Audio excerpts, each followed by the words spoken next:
Olá, sejam muito bem-vindos ao Da Hora dessa terça-feira.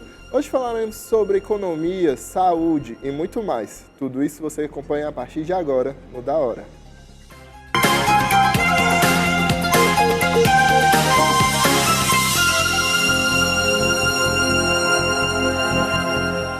A TV União não se responsabiliza por conceitos, falas e diálogos entre os convidados em debates nos programas veiculados na grade.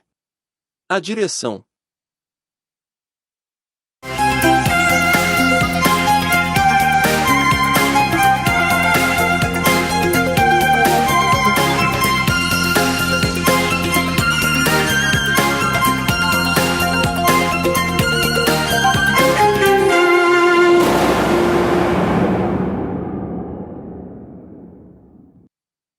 Sejam muito bem-vindos ao Da Hora dessa terça-feira.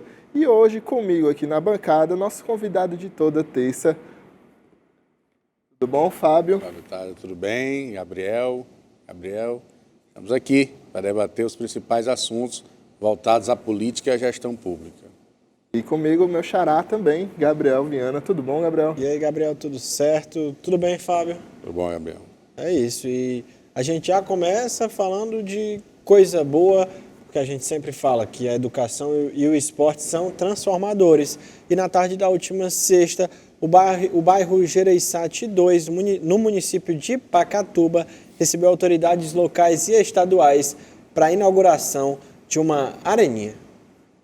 Na tarde da última sexta-feira, dia 18 de agosto, o bairro do Gereissati 2, no município de Pacatuba, recebeu autoridades locais e estaduais na inauguração de uma areninha, um campo moderno com medidas oficiais totalmente adequado à prática do futebol amador. A ideia é proporcionar à população espaço público capaz de agregar valores como saúde, educação, segurança e socialização. Segundo o prefeito Rafael Marques, disponibilizar uma areninha com recursos próprios no Gereissati é atender a uma antiga demanda local. É por isso que nós estamos aqui hoje comemorando esse momento de muita importância, agradecendo a cada um de vocês que vieram aqui participar desse momento de muita alegria, de muita festa.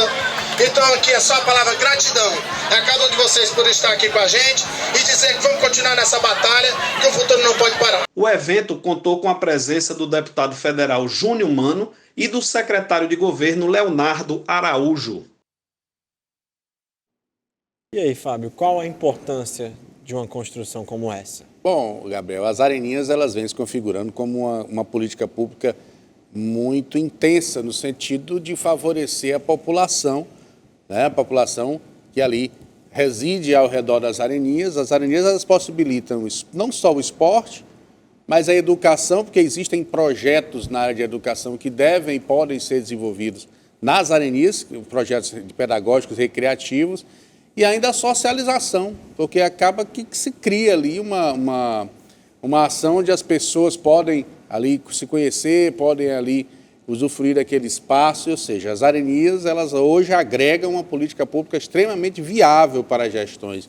E no caso do município de Pacatuba é interessante porque foi construída com recursos próprios, né? Segundo o prefeito Rafael Marques, que vem fazendo um trabalho ali transformador de gestão de orçamento, que é o grande princípio das gestões municipais, é saber gerir o orçamento, saber buscar as parcerias certas para ali criar as transformações que as cidades precisam.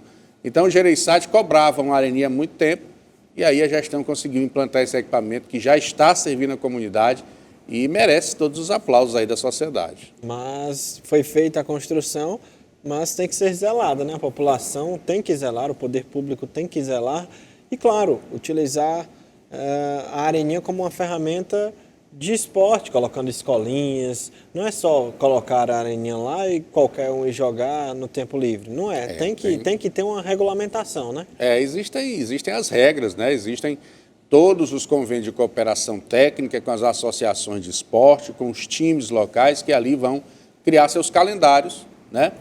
Para usufruir daquele equipamento público e, claro, a população precisa ajudar na conservação também. É importante esse detalhe, o equipamento está lá, está entregue, é novo, eu estive lá em loco e pude conferir, né, toda a estrutura do equipamento e a população precisa ter esse compromisso também. Cobrou tanto, Vamos conservar, né? Vamos conservar o equipamento público. Outra coisa importante que você falou da socialização, mas além de socializar, as pessoas podem gerar renda, né?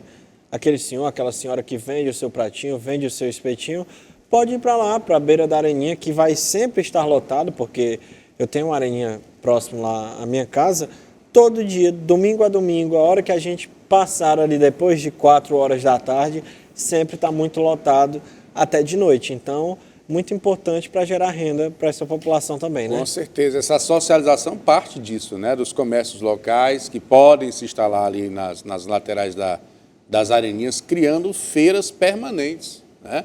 Tanto da parte gastronômica como da parte de artesanato e outras culturas comerciais que podem ali utilizar as laterais da areninha para exatamente criar essa socialização, criar esse mecanismo econômico. Ou seja, o equipamento Areninha ele não só trabalha o esporte, mas trabalha outras vertentes e essa questão econômica também está embutida nesse projeto e vale todo o esforço das gestões para buscar as suas areninhas. Exatamente. Ainda mais do trabalho social dentro do local, né? Tirando o jovem que fica depois da escola, tirando o jovem da rua para prática esportiva, né? Tem isso também. Exatamente esses convênios de cooperação técnica com as associações esportivas, né? Onde tem esse trabalho de resgate, de busca da criança que está ali ociosa para as práticas, para a boa prática do esporte amador, do futebol principalmente, com o apoio da Prefeitura. A Prefeitura sempre dando suporte a essas associações, através dos seus convênios, através das suas secretarias, que podem ser trabalhadas aí um leque de situações pelas secretarias, levando aí essas ações para dentro da Areninha. Certo. E nesta segunda ocorreu na Assembleia Legislativa o seminário de instalação da Frente Parlamentar de Combate à Violência Política de Gênero. Estamos na Assembleia Legislativa do Estado do Ceará, onde está sendo lançada a Frente Parlamentar de Combate à Violência Política de Gênero. O início de uma série de políticas públicas voltadas para a proteção da mulher parlamentar. O evento aconteceu no auditório Murilo Borges e contou com a presença de muitas mulheres envolvidas na política. A vice-governadora Jade Romero comentou a importância deste evento. Bem, hoje aqui na Assembleia Legislativa, por iniciativa da nossa deputada Larissa Gaspar, junto com a ministra das Mulheres, Cida Gonçalves, lançando essa grande frente parlamentar no combate à violência política de gênero. Nós temos aí realizado o esforço de combater os mais diversos tipos de violência contra as mulheres. E combater a violência política de gênero quer dizer ampliar também a representatividade das mulheres. Tendo mais mulheres à frente dos espaços de poder, a nossa expectativa é que nós possamos ampliar essa representatividade e termos legislação, governos, enfim, que representem o anseio da população feminina, que é maioria no nosso país. A vice-prefeita de Varjota e coordenadora da Avipresse Mulher também comentou sobre a importância da frente parlamentar. Hoje é um dia muito importante, pois o nosso governador Elmano de Freitas anunciou 3 casas da mulher brasileira aqui no nosso estado do Ceará, que é Itapipoca, São Benedito e Limoeiro do Norte. Então estamos muito felizes porque a política para as mulheres vem se fortalecendo cada vez mais e assim podemos garantir o nosso espaço esse que nós mulheres todas merecemos. O movimento também tem apoio de parlamentares homens que se manifestaram a favor do respeito às mulheres, como é o caso do vereador Francisco França, do Eusébio. A Câmara Municipal de Eusébio está aqui exatamente para defender essa categoria, essas mulheres que são guerreiras, que mostram o potencial. Magnólia Aragão, presidente da UVC Mulher, reforçou a necessidade de políticas públicas voltadas para as mulheres parlamentares. Hoje é um dia histórico para nós que estamos aqui na Assembleia Legislativa. É a formação da Frente Parlamentar no combate da violência de gênero, né?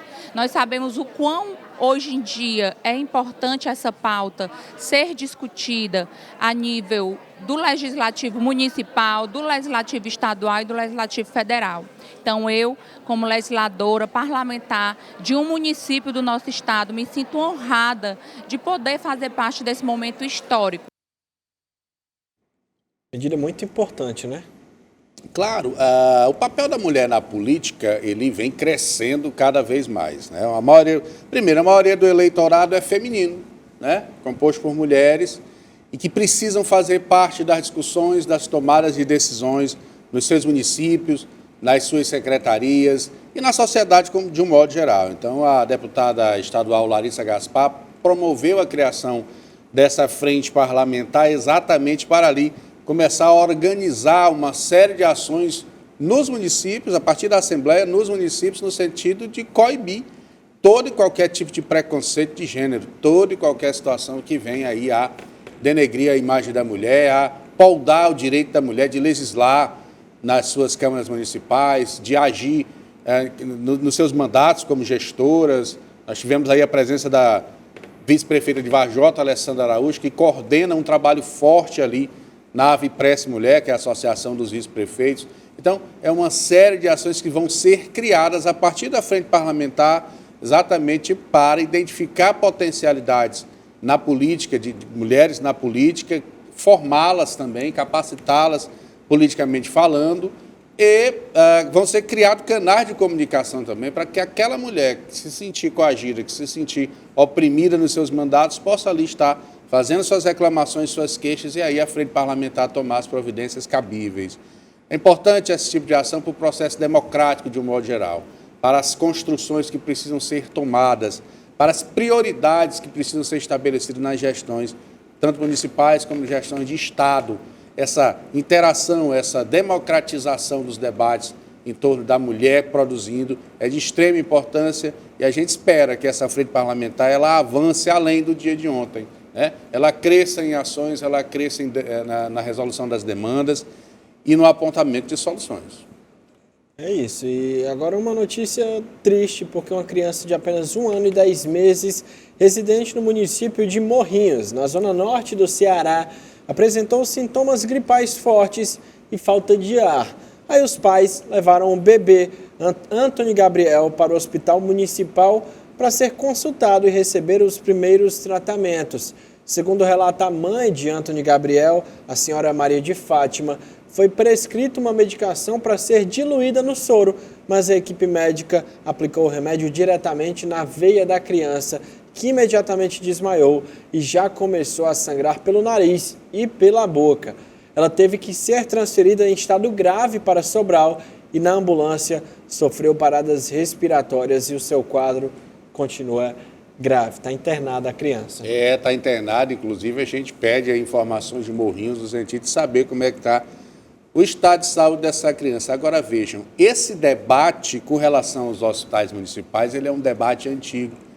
Em um outro momento eu trouxe a essa tribuna essa discussão no sentido de se trabalhar esforços para melhorar a qualidade de atendimento na base, que são os hospitais municipais, né?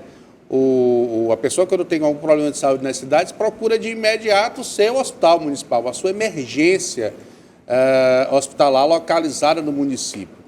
E no caso do Anthony, foi um absurdo, um verdadeiro absurdo. O médico passa uma medicação para ser diluída no soro e a técnica, o técnico de enfermagem que foi ali praticar a medicação, aplicou na veia da criança. Ou seja, é um verdadeiro absurdo. Não se justifica um tipo de ação como essa, não se justifica, porque lá está prescrito pelo médico. Olha, para inalar, está lá, é para colocar no soro, no inalador. Eu acho que está claro isso, né? Ficou claro, e por que se colocou na veia da criança?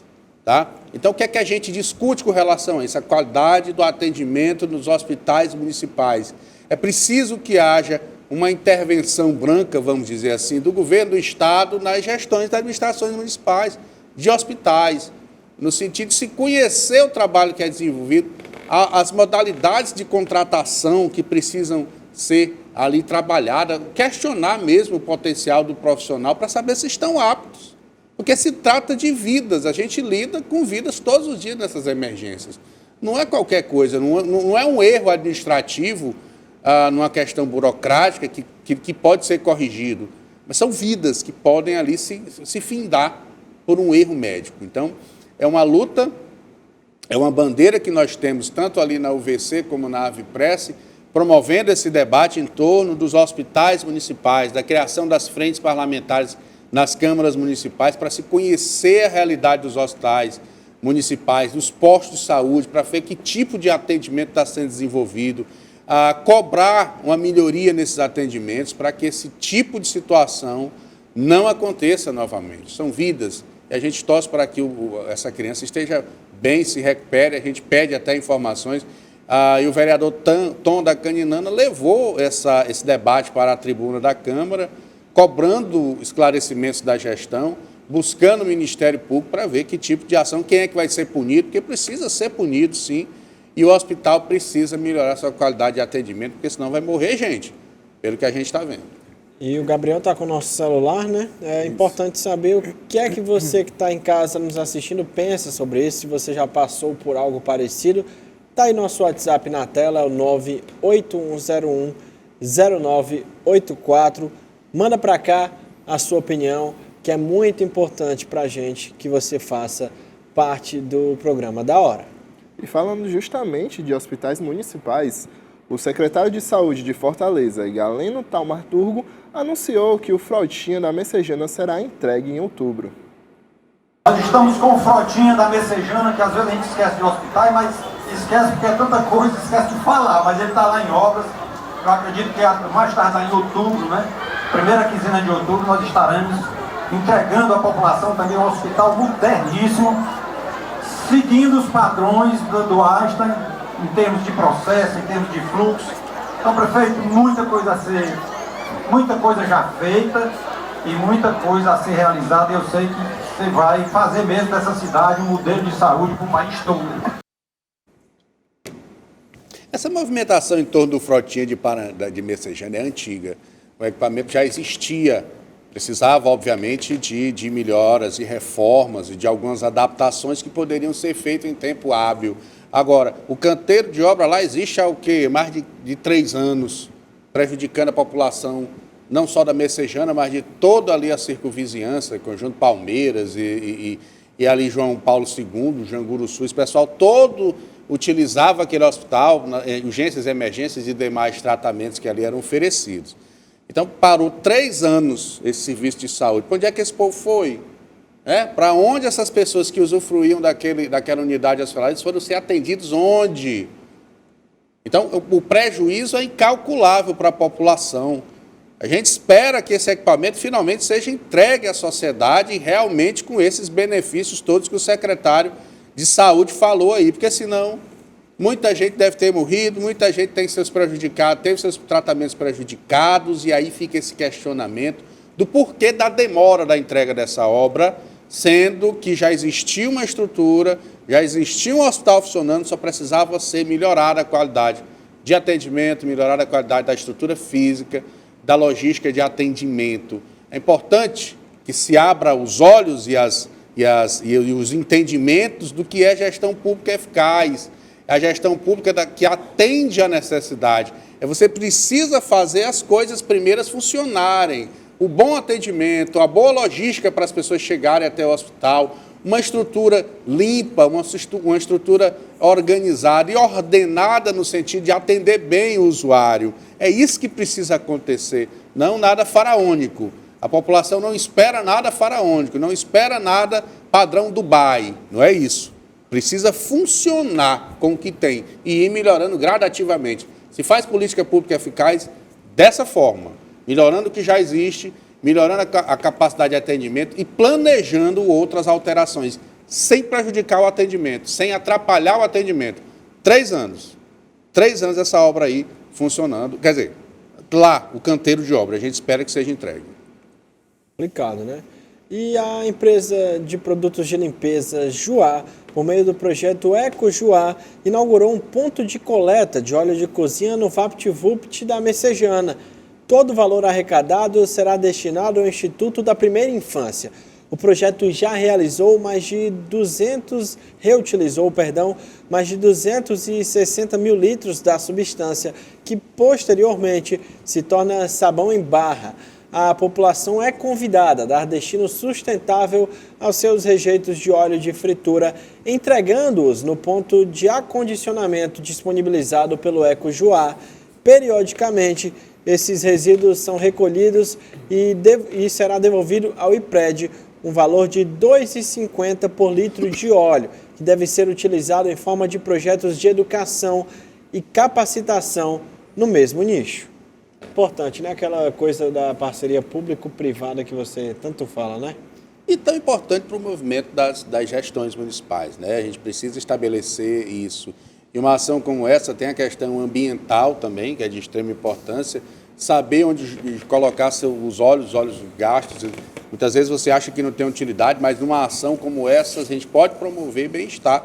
Ali é o IPRED, né, que precisa de tanto suporte, de tanta arrecadação para fazer as suas estruturas de saúde funcionar. Então, essa iniciativa merece todo o apoio da sociedade. É importante que a gente crie essa cultura de reciclar, de levar os óleos para esse tipo de ação, porque vai ter um destino, vai ter uma manipulação importante e vai chegar aí ao IPRED e ajudando esse trabalho tão formidável lá. E todo mundo sai ganhando aí. O empresário que recebe a matéria-prima para fazer o que ele vende, que no caso é o produto de limpeza, o IPRED que ganha, a gente também, que tem onde levar o óleo de fritura que a gente não vai mais utilizar.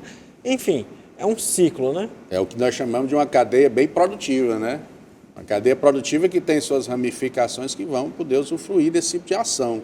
Então, vale aí o destaque, vale aí a divulgação desse trabalho para que toda essa instrumentalização funcione e que chegue na ponta. O que a gente precisa é que ações como essa aconteçam para que chegue na ponta, para que haja aí um direcionamento para as instituições que prestam serviço à sociedade. Agora, Fábio, não adianta você, cidadão que está em casa nos assistindo, levar, por exemplo, esse restinho de óleo para lá, mas ao mesmo tempo deixar um sofá ali na porta dos ecopontos. Qual É verdade. Porque outro ponto de reciclagem, que a gente tem que ter essa cultura, mas é um ponto de reciclagem, não de descarte de lixo. É totalmente diferente. Descarte de lixo grande, porque o pessoal deixa móvel, deixa sofá, até fogão. Já vi também fogão. Na frente de um ecoponto. E eles não têm obrigação nenhuma de fazer isso. Exatamente. O ecoponto ele recebe material que pode ser reciclado, né? Para ser reciclado realmente. Agora as pessoas estão levando fogão, estão levando televisão, estão levando geladeira velha para colocar também tem os locais certos para... basta pesquisar. O próprio Emaús busca na sua casa. O Instituto Emaús busca na sua casa e dá o direcionamento lá. Então é preciso que a população tenha esse tipo de consciência. Para que serve cada equipamento, né? Para que serve cada serviço público, para que possa ter o entendimento certo e fazer como tem que ser feito, e não ficar descartando coisas de forma aleatória, que só suja a cidade e prejudica o meio ambiente. A gente precisa de uma cidade limpa, de um meio ambiente preservado. Isso representa saúde. No final das contas, é saúde, porque a gente tem uma estrutura de cidade limpa e organizada, diminui os índices de infecção e, consequentemente, o cidadão comum vai ter mais saúde. Além também da orientação, né, do que fazer, porque muita gente não sabe do que o óleo de cozinha pode ser reaproveitado na fabricação de sabão e de muitas outras coisas, né, Fábio? E como ela deve armazenar para poder entregar esse óleo para... Armazena, junta ali um tanto legal, faz a distribuição. Tem a questão do óleo de carro também, tem movimentos de reciclagem Tudo você pode, pilha, como nossa direção está falando, celulares. Tudo pode ser reaproveitado e é importante que isso cresça no meio da sociedade, que esse sentimento, que essa vocação para reaproveitar cresça, porque o mundo clama por isso. O nosso planeta clama por esse tipo de ação. E antes da gente ir para o nosso intervalo, hoje pela manhã a gente deu uma notícia aqui na TV que os casos de Zika entre janeiro e julho desse ano, em comparação com o mesmo período do ano passado, aumentaram 20% no país. E a Zika, que é transmitida pelo mosquito Aedes aegypti, o mosquito da dengue, popularmente conhecido como mosquito da dengue. Esses itens que as pessoas às vezes deixam de lado em casa ou na calçada, muitas vezes são focos de água parada. E água parada é onde o mosquito da dengue se reproduz. Então, tudo está interligado, né? Tudo está interligado. E outra, está rolando umas chuvinhas, né? Na cidade de Fortaleza. Porque lá está tendo uma chuvinha, então essa atenção tem que ser redobrada para não acumular água. E a gente sabe que dengue, zika, tudo isso mata. né? E a estrutura de saúde pública da cidade de Fortaleza aí tem muitas dificuldades, ainda não atende totalmente a população. Então, cabe muito da própria população se cuidar, se organizar, não deixar água acumulada para exatamente não proliferar o mosquito da dengue. Então é isso, Fábio. O Da Hora vai para um rápido intervalo, mas não sai daí porque a gente volta já.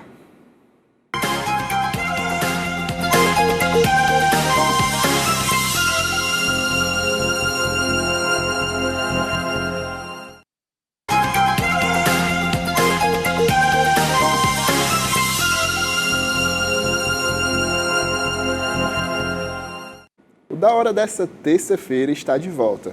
E a gestora da Secretaria da Saúde do Ceará, Tanamara Coelho, apresentou o relatório detalhado do quadrimestre anterior na última quinta-feira em uma audiência pública na Assembleia Legislativa do Ceará. O relatório é uma ferramenta usada para a prestação de contas com a população e assegura a transparência das ações da pasta.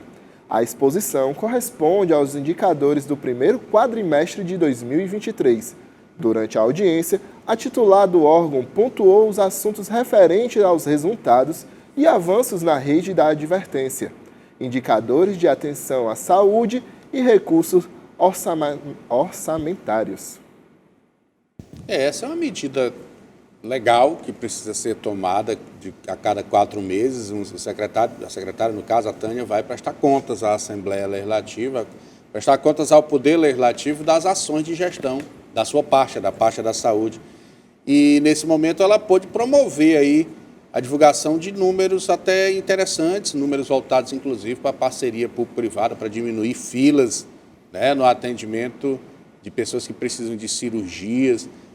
Falou também sobre a movimentação em torno da modernização de algumas emergências, urgências e emergências de hospitais estaduais. A gente sabe que o caminho é longo para ordenar a saúde pública, mas o governo do estado vem promovendo algumas ações que merecem destaque. A Tânia tem feito ali um trabalho bacana à frente da pasta, exatamente ouvindo essas demandas, né, buscando conhecer os entendimentos diretamente nos municípios. E aí vale também ressaltar a importância do governo do estado presente nas regiões administrativas do estado. E todas essas demandas são ali colhidas através das audiências públicas, através dos debates em loco, para que as modernizações, para que as demandas sejam aí todas atendidas. E na Secretaria de Saúde não é diferente. Esse debate é promovido diariamente lá, e o planejamento é feito e é executado na medida da questão orçamentária, fazendo cumprir aí o papel do poder público na melhoria dos serviços.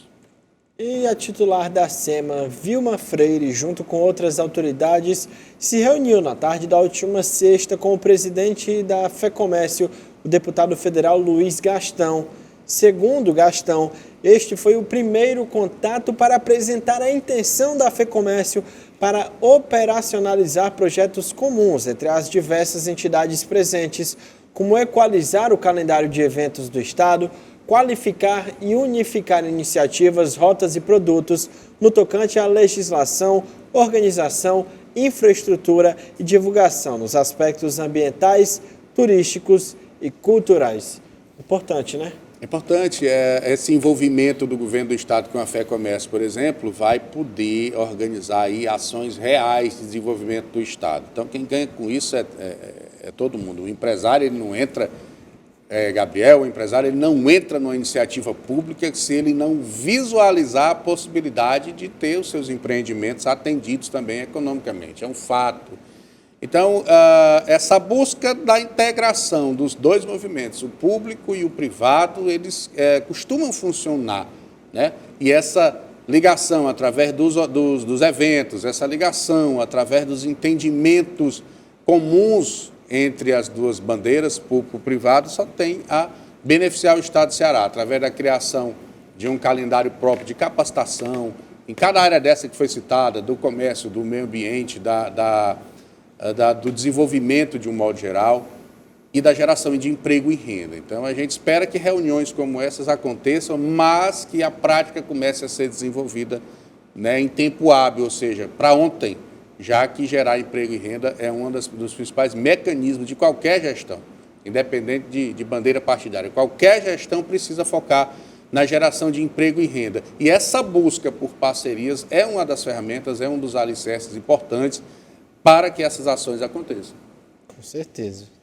É isso. E a saída do PSD do governo Sarto, determinada pelo presidente estadual do partido, Domingos Filho, indicaria precocemente o fim do condomínio partidário que, em 2020, manteve os progressistas na prefeitura.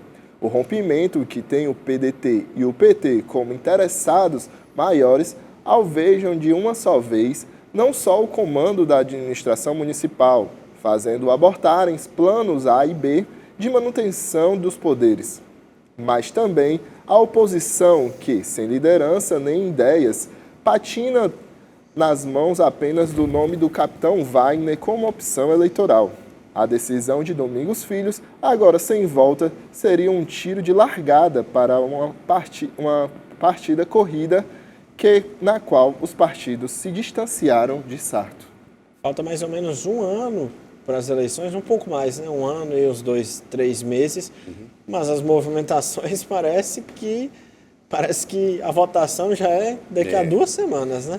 As articulações políticas já pegam fogo, né? As eleições municipais já fazem parte do cotidiano político, cotidiano de imprensa no nosso estado e também no cotidiano popular.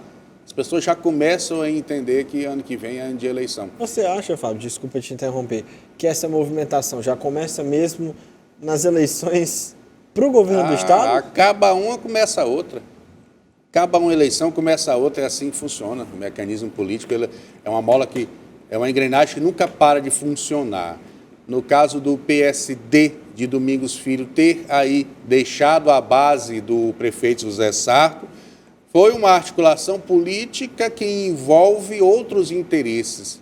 Digo isso porque o PSD é um dos partidos que mais cresceu nos últimos anos no estado do Ceará. Conseguiu aí agregar e vitórias importantes em municípios importantes, como no caso do Tauá, e que pode aí somar de forma significativa em uma estrutura de Estado, já que a política local, a política de Fortaleza, ela se restringe aqui, à capital. Então, é preciso que tenha uma visão futurista, uma visão lá da frente, né?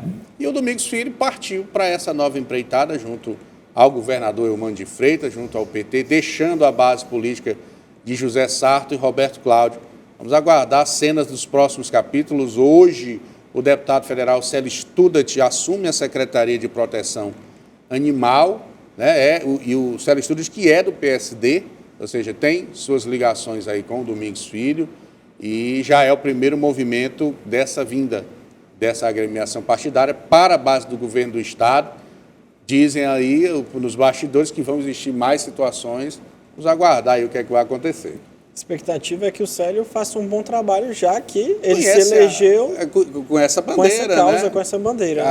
Há muito tempo, já foi vereador de Fortaleza com a bandeira da causa animal, ali trabalhou projetos e iniciativas importantes, foi eleito deputado federal, reeleito deputado federal com a bandeira dos animais, né? Principalmente da preservação do animal de rua, das políticas públicas ali, da idealização, por exemplo, da Secretaria de Proteção Animal que existe na cidade de Fortaleza, na disponibilização da cultura dos castramóveis também, em muitos municípios tem aí, por iniciativa do deputado Célio Studat. Então vamos aguardar aí o trabalho dele à frente dessa secretaria, que não seja só aí um mero cabide de empregos, que realmente se desenvolva ações em todo o estado do Ceará, principalmente para conter ali a população animal. E antes da gente pular para o próximo assunto, Fábio, só para quem está em casa que, por exemplo, é leigo no assunto entender, o Célio fica licenciado da sua função como deputado? Como é que funciona? Ele se licencia formalmente na Câmara dos Deputados, o primeiro suplente deve assumir, e aí ele vai assumir a cadeira no Executivo. Sai do mandato de deputado pelo período que vai assumir a cadeira na secretaria e por lá fica, o suplente assume. É isso. E ainda falando em política, prefeitos do Ceará preparam uma mobilização no dia 30 de agosto por mais recursos para os municípios. A ação não vai incluir os serviços essenciais prestados pelas prefeituras e tenta pressionar o governo federal e o Congresso. É o objetivo, né, Fábio?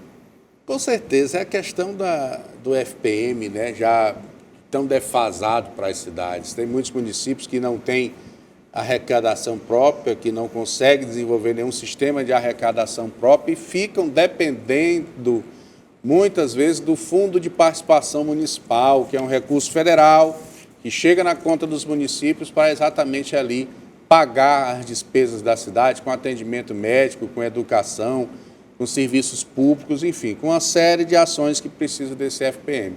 E a queixa dos prefeitos é uma queixa louvável, né, porque existe aí ideias de diminuição desses recursos, o que é incoerente, porque as pessoas, nós, seres humanos, nós residimos nos municípios.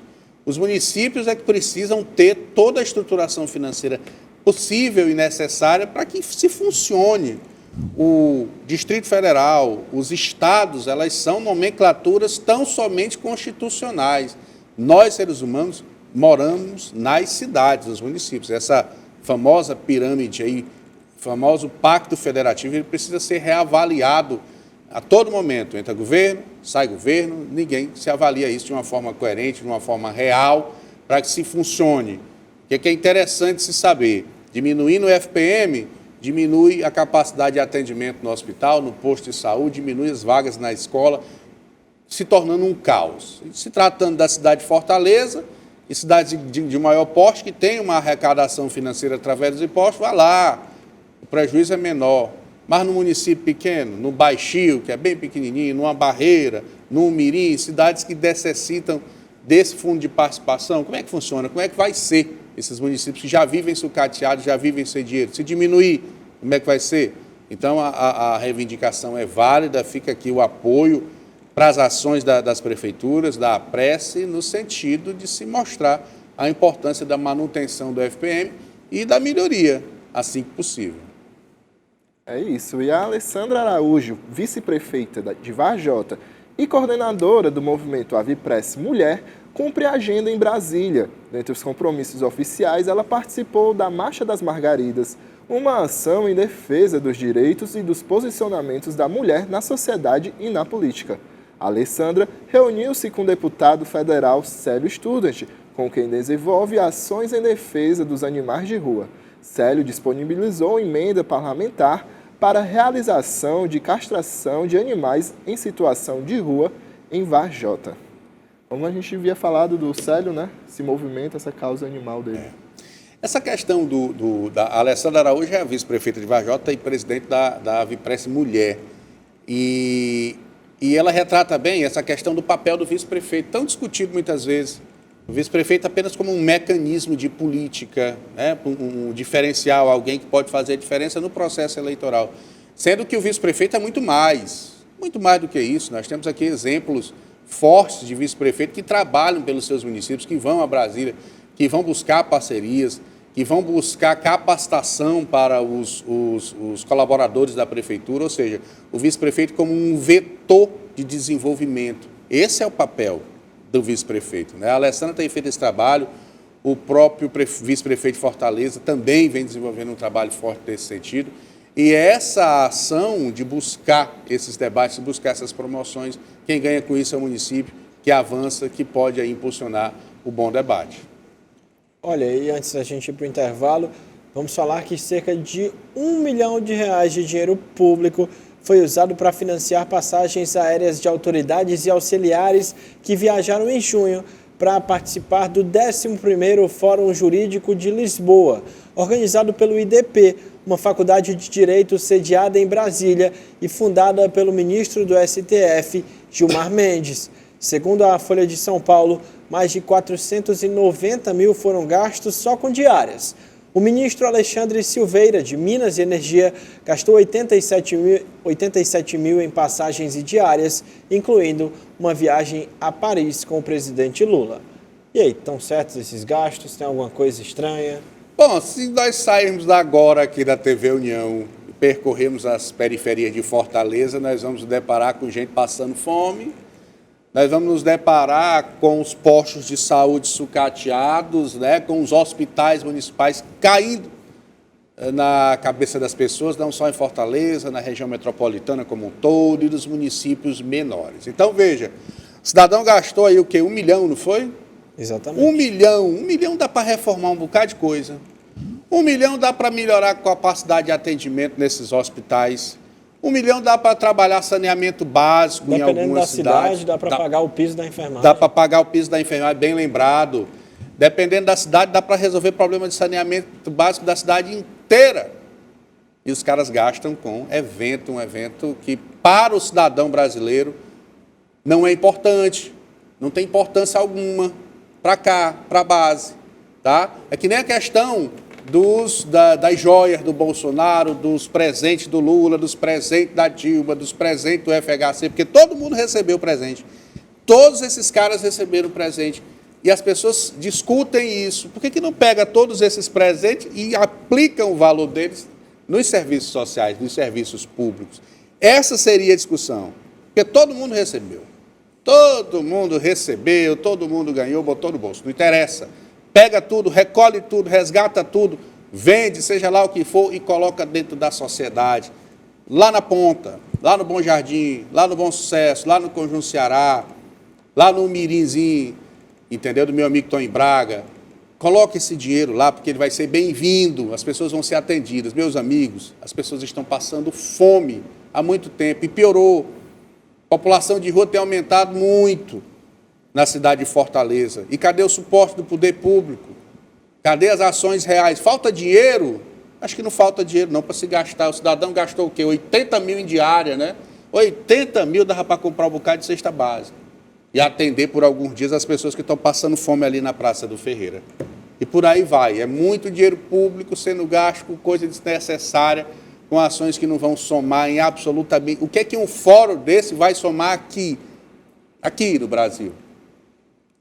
Que tipo de conteúdo vai ser desenvolvido, debatido num fórum desse e que vai resolver os problemas reais das cidades, dos municípios? Não tem. Não existe. É balela, é dinheiro público sendo jogado fora. Ou melhor, sendo colocado no bolso dessa rapaziada aí que gosta de gastar o que é do povo. É isso. E agora o Da Hora vai para a sua segunda pausa, mas fica aí que já a gente está de volta.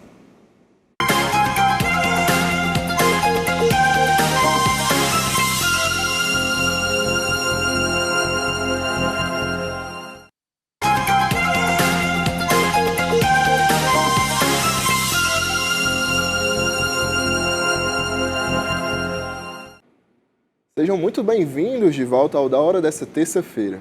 E o Supremo Tribunal Federal formou maioria de votos nesse domingo para a confirmação a determinar de que os municípios proíbam a remoção forçada de pessoas em situação de rua.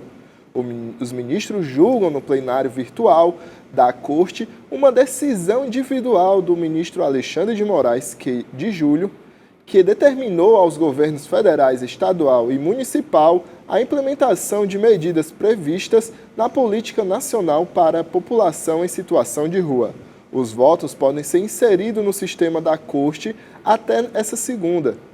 Até agora, a decisão de Moraes foi seguida por Cristiano Zanin, Dias Toffoli, Nunes Marques, Rosa Weber e Carmen Lúcia.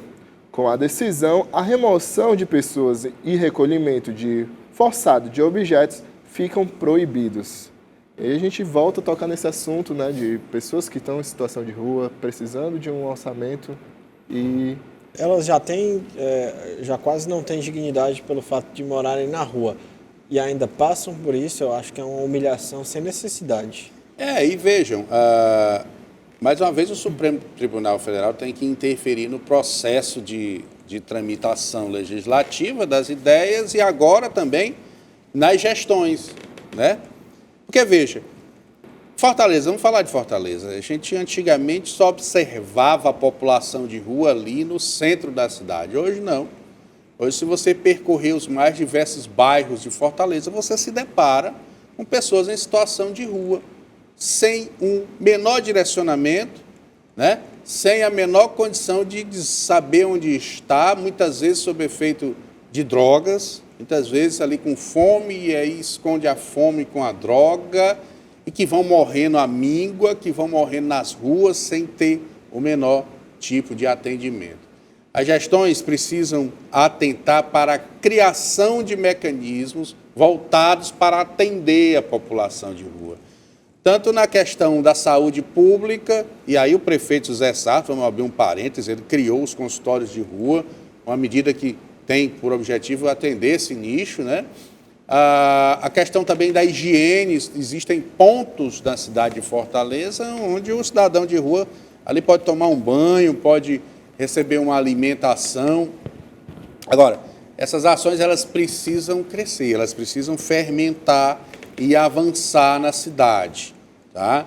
Para que esse retrato seja aí diminuído. São imagens que a gente se depara todo santo dia, né? Eu moro ali na Jovita Feitosa, todo dia tem população de rua dormindo ali nas esquinas, e aí esse pessoal vive à margem da sociedade, e aí você precisa cobrar a sociedade, sim, também precisa cobrar do poder público ações reais, que gerem dignidade, saúde pública e até encaminhamento, porque muitas vezes essas pessoas não têm um direcionamento porque não recebem ali um atendimento coerente. Claro, sem forçar. Aborda-se, conversa, tenta conhecer o ambiente e ali dá os encaminhamentos necessários. Eu já fiz algumas ações de rua numa época da minha vida e eu me deparei com verdadeiros absurdos, famílias inteiras vivendo na rua, né? Vivendo debaixo de carrinho de reciclagem, crianças dormindo debaixo de carrinho de reciclagem, e por aí vai. É preciso esse entendimento entre os poderes, é preciso que os orçamentos sejam organizados no sentido de se promover esse tipo de ação. As pessoas não votam, né? Então não tem por que cuidar. Esse é o papel do político por excelência, né? Mas de quem entende de gestão e quem entende de dignidade, é preciso cobrar do poder público, sim, medidas reais e urgentes para sanar esse problema social, para sanar essas dificuldades que tanto interferem na vida de todo mundo. Porque é preciso desse entendimento, as pessoas precisam ser atendidas, ter seus direcionamentos, criar suas casas de apoio, tá? Dentro das próprias escolas municipais, por que não criar ali mecanismos para receber essa população, dar esse atendimento e gerar os encaminhamentos, por que não fazer nas escolas dos municípios, né?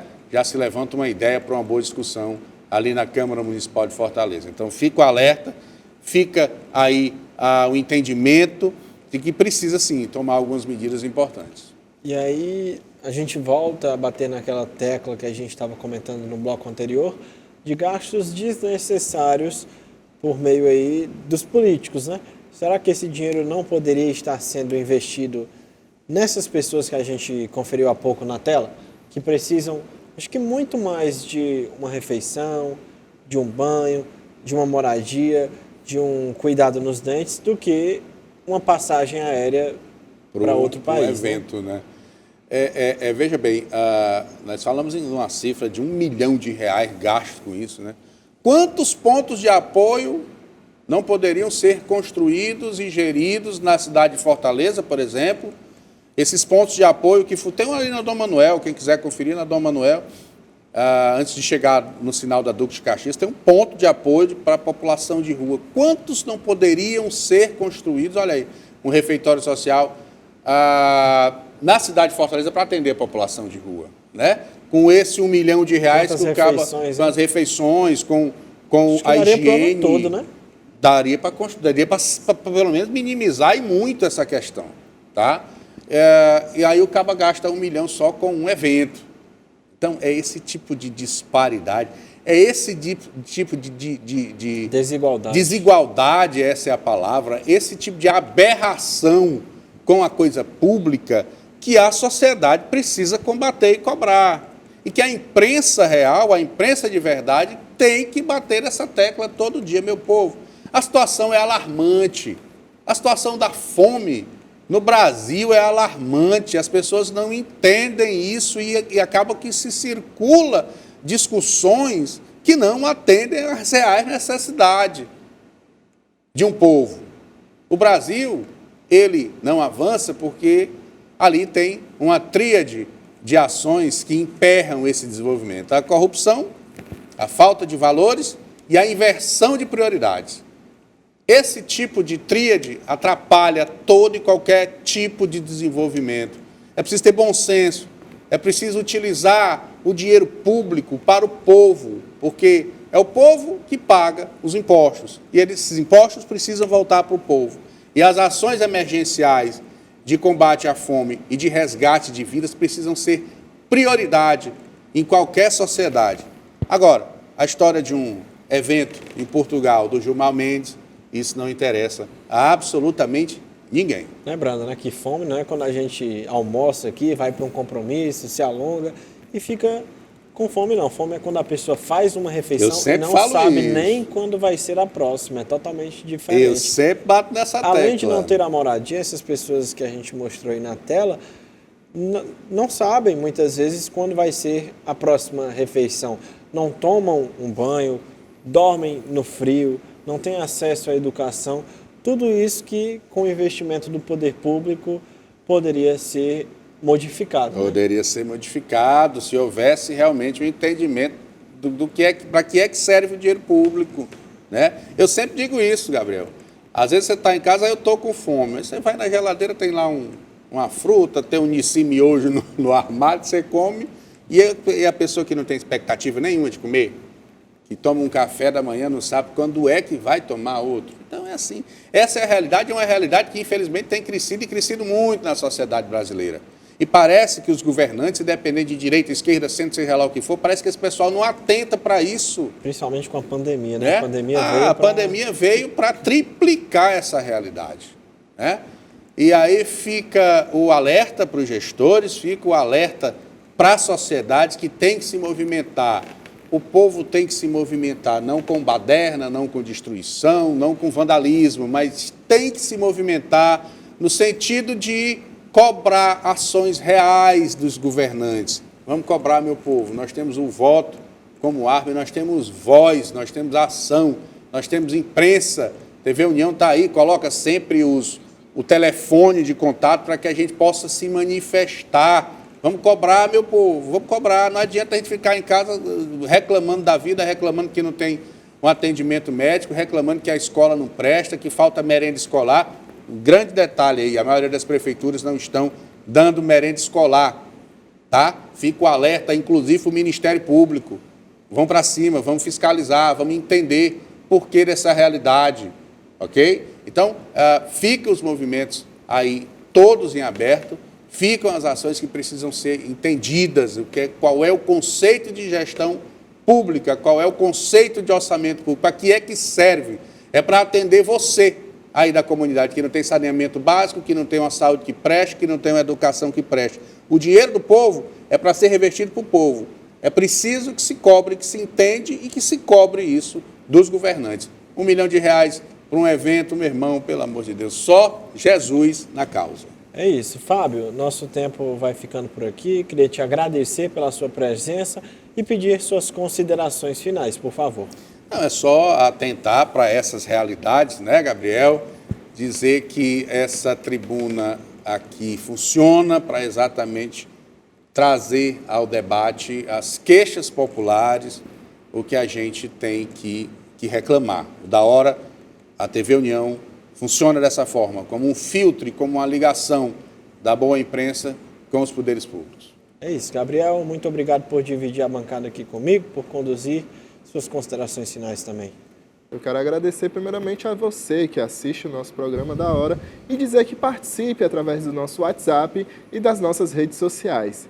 Queria mandar também um abraço para o Cláudio Só Vitória e o Alex, ambos da Fênix Camisaria. E é isso. É isso. Da hora dessa terça vai ficando por aqui. Na próxima terça o Fábio está aqui de volta com a gente, mas amanhã tem muita informação no programa da hora e a gente aguarda você no mesmo horário de sempre, tá bom?